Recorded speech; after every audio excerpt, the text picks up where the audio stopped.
Ayun po. Umaga na po dito sa resort. At kukunan ko ang sinira nilang cottage. Kunan po natin. Ayan. Ganda po ng beach. Bautista Resort. Panis kayo dyan. Diba? Ay, kita niyo po yung sa taas.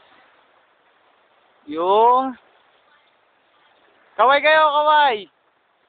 Yan, good.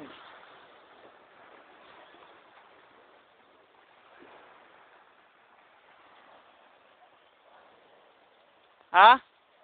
Ewan ko, naglalaro sila ata eh.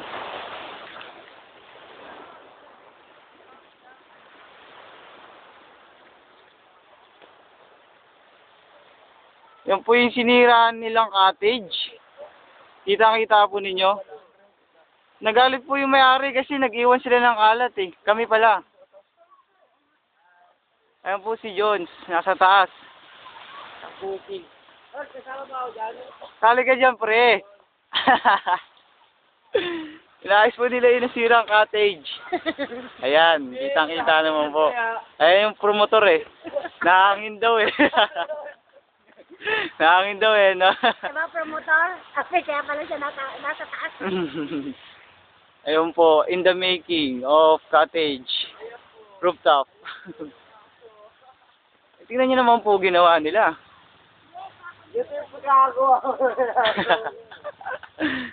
Ayan, lahat po kami gising na. Naglilinis na lang po kami ngayon. Ito. Videoan po kami ni John Raw. Ito, hindi video. Well, kanya-kanyang video lang, boy. Umaga na eh, wala pang almusal eh, ito agad dinat na namin eh. Oo, pagkagising ko eh. Wala pang almusal, ito agad dinat na namin. Hindi naman sila unag kalat.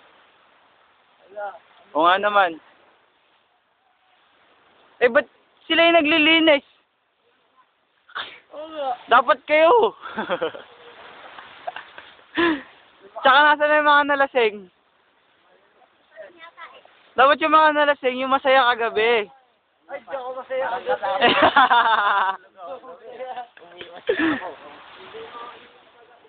Ayan, si Manong. Ayan po si Manong. Sensya na po. Sinira kasi yung cottage eh. Ayan po sila, ang may-ari ng resort.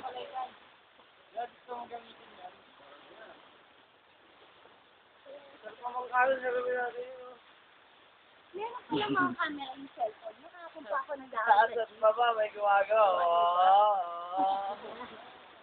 Si ate, gising na. Taray mo ah. Yan po, cleanest to the max kami ngayon. Nakita nyo naman po, Wala na akong pakialam sa lamok eh. nagkakaisang kabataan para sa kalinisan ng beach. Ano po ang ginagawa namin ng project? Ito po yung project na rooftop. Project daw, project. Project, kalat mo. Kalat mo, linis mo. Bulkal mo, linis mo.